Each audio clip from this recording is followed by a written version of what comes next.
Good morning, students. Let me start the basic of partnership. तो बेटा accountancy की आपकी जो बुक है 12th क्लास में, उसमें 3 सेक्शन बना रखे हैं। पहला है पार्टनरशिप, दूसरा है कंपनी, तीसरा है आपका फाइनेंशियल अकाउंटिंग यानी कि फाइनेंशियल मैनेजमेंट। तो सबसे पहले हम पार्टनरशिप का कुछ बेसिक इन्फॉर्मेशन जो है वो हम आपको बताएंगे।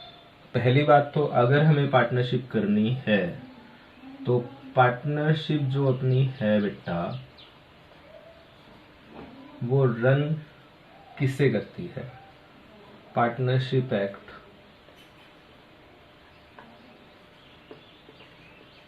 1932 से। ओके, इसमें मिनिमम पार्टनर कितने होते हैं? मिनिमम पार्टनर होते हैं बेटा 2 और मैक्सिमम पार्टनर कितने होते हैं? That is 50।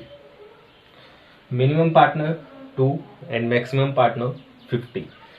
तो पार्टनरशिप एक्ट 1932 सिर्फ हमें मिनिमम पार्टनर के बारे में बताता है और मैक्सिमम पार्टनर के बारे में हमें कौन सा एक्ट बताएगा? कंपनीज एक्ट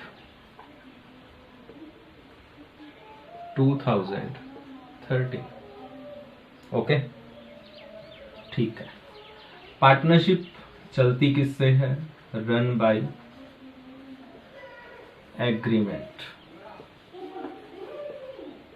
और बेटा ये एग्रीमेंट कैसा होता है? एग्रीमेंट कैन बी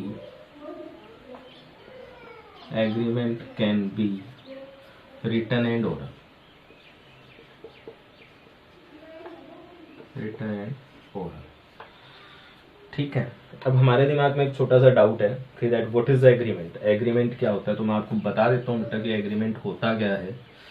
एग्रीमेंट का मतलब होता है कि जैसे कि by the way with example बताते हैं आपको, अच्छे ढंग से समझ में आ जाए। ये एक पर्सन है, यहाँ पे एक अदर पर्सन है। इस पर्सन ने इस पर्सन को कुछ कहा। क्या कहा? कि आप मेरे लिए कोई काम करो या फिर प्लीज आप मेरे लिए कोई काम मत करो, ठीक है। ओके, तो जब इस पर्सन ने इस पर्सन को कुछ कहा तो दैट इज कॉल्ड प्रपोजल। ठीक है। जब इस पर्सन ने इस प्रपोजल को एक्सेप्ट कर लिया तो वो बन गया बेटा क्या? एग्रीमेंट। क्या बन गया? एग्रीमेंट। और एग्रीमेंट के ऊपर अगर हम बेटा लॉ लगा देते हैं, कानून लग जाए, तो वो बन जाता है बेटा कॉन्ट्रैक्ट। ठीक है। तो partnership is run by an agreement and agreement can be written and oral. सहमति दी है इसने, इस चीज को एक्सेप्ट किया है। अगर वो एक्सेप्ट करेगा तो एग्रीमेंट बनेगा और एक्सेप्ट नहीं करेगा तो एग्रीमेंट नहीं बनेगा। ओके ओके, अब आगे चलते हैं। तो partnership is run by an agreement. तो बेटा इस एग्रीमेंट को हम पार्टनरशिप में क्या कहेंगे? इसको हम कहेंगे पार्टनरशिप डीड। पार्टनरशिप डीड, ठीक है। पार्टनरशिप के अंदर जो एग्रीमेंट बनता है उस एग्रीमेंट को क्या नाम दिया जाता है? उसको नाम दिया जाता है बेटा पार्टनरशिप डीड, जिसमें पार्टनरशिप से रिलेटेड ऑल इंफॉर्मेशन गिवन होती है। ठीक है, all information related to partnership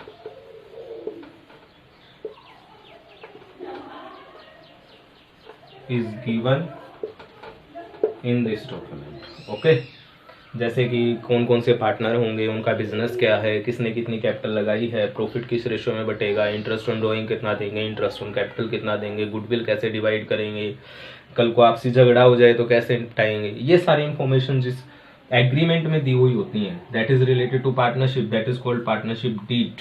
okay okay, partnership business में ही होती है बेटा। ओके, पार्टनरशिप होती किस में है? सिर्फ और सिर्फ बिजनेस में पार्टनरशिप हो सकती है। ठीक है, और उस बिजनेस का जो पर्पज होगा वो पर्पज क्या होगा?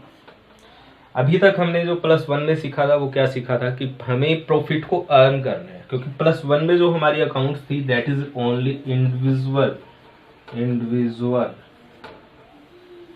अकाउंटिंग थी, जो सिर्फ एक अकेले पर्सन से रिलेटेड थी। 12th क्लास में हमने जो अकाउंटिंग सीखनी है वो तो या आपकी पार्टनरशिप रहेगी या कंपनी रहेगी। तो पार्टनरशिप में मिनिमम से मिनिमम कितने पर्सन हो सकते हैं? मिनिमम से मिनिमम 2 पर्सन हो सकते हैं। मैक्सिमम से मैक्सिमम कितने पर्सन हो सकते हैं? मैक्सिमम से मैक्सिमम 50 पर्सन हो सकते हैं। तो प्रॉब्लम क्या है? अगर एक अकेला पर्सन बिजनेस कर रहा है तो वो क्या करेगा? वो प्रॉफिट को अर्न करेगा और उसका काम खत्म हो जाएगा, ठीक है ना। उसका काम तो सिर्फ इतना ही है कि प्रॉफिट अर्न करो और अपने घर ले जाओ। बाकी अगर हम पार्टनरशिप की बात करते हैं, वहां पर तो मिनिमम से मिनिमम 2 पर्सन होंगे। तो वहां पे हमारा पर्पस सिर्फ और सिर्फ प्रॉफिट को अर्न करना नहीं रहेगा, अर्न करने के बाद हमें उस प्रॉफिट को डिवाइड भी करना पड़ेगा। ओके, अगर हमने प्रॉफिट अर्न किया, आपस में डिवाइड नहीं किया, तो होगा क्या? इन दोनों के बीच में झगड़ा होगा, पार्टनरशिप आगे चलेगी ही नहीं। तो पार्टनरशिप को आगे चलाने के लिए क्या किया जाए? सबसे पहले प्रॉफिट को अर्न किया जाए, फिर उसको डिवाइड किया जाए, तभी पार्टनरशिप चल सकती है। तो बेटा मैंने आपको क्या क्या बातें बताई हैं। First, partnership is run by an agreement. Partnership के ऊपर कौन सा एक्ट लगता है? Partnership act 1932। मिनिमम पार्टनर 2 होते हैं बेटा और मैक्सिमम पार्टनर 50 होते हैं। मिनिमम पार्टनर के बारे में आपको पार्टनरशिप एक्ट 1932 बताता है और मैक्सिमम पार्टनर के बारे में आपको कंपनीज एक्ट 2013 बताएगा। ओके, क्योंकि मैक्सिमम पार्टनर्स के बारे में आपको पार्टनरशिप एक्ट कुछ नहीं बताता। पार्टनरशिप चलती किससे है? एग्रीमेंट से। फिर हमने आपको बताया एग्रीमेंट क्या होता है। एग्रीमेंट मैंने आपको विद एग्जांपल बता दिया, जब एक पर्सन ने किसी दूसरे पर्सन को कुछ कहा कि आप मेरे लिए कोई काम करो या ना करो और दूसरे पर्सन ने उसको एक्सेप्ट कर लिया, तो दैट इज एग्रीमेंट। और एक्सेप्टेंस बेटा रिटर्न भी हो सकती है और ओरल भी हो सकती है। अगर हम उसके ऊपर लो लगा देते हैं then we have the contract. Okay okay, अब पार्टनरशिप में जो ये एग्रीमेंट होता है इसको क्या बोलते हैं? इसको पार्टनरशिप डीड बोलते हैं, जिसमें पार्टनरशिप से रिलेटेड सभी इंफॉर्मेशन गिवन होते हैं। पार्टनरशिप होती किसमें है? बिजनेस में होती है। और बिजनेस का पर्पज क्या होता है? कि हम प्रॉफिट को अर्न करें और डिवाइड करें। +1 में हमने कौन सी अकाउंटिंग सीखी थी? इंडिविजुअल पर्सन की अकाउंटिंग सीखी थी। उसका पर्पज क्या था? सिर्फ प्रॉफिट को अर्न करना। और 12th क्लास में हमारी जो अकाउंटिंग है first is related to partnership. तो पार्टनरशिप में वो क्या करेंगे? सबसे पहले प्रॉफिट को अर्न करेंगे और फिर उस प्रॉफिट को डिवाइड करेंगे। Okay, that is the basic topics of partnership.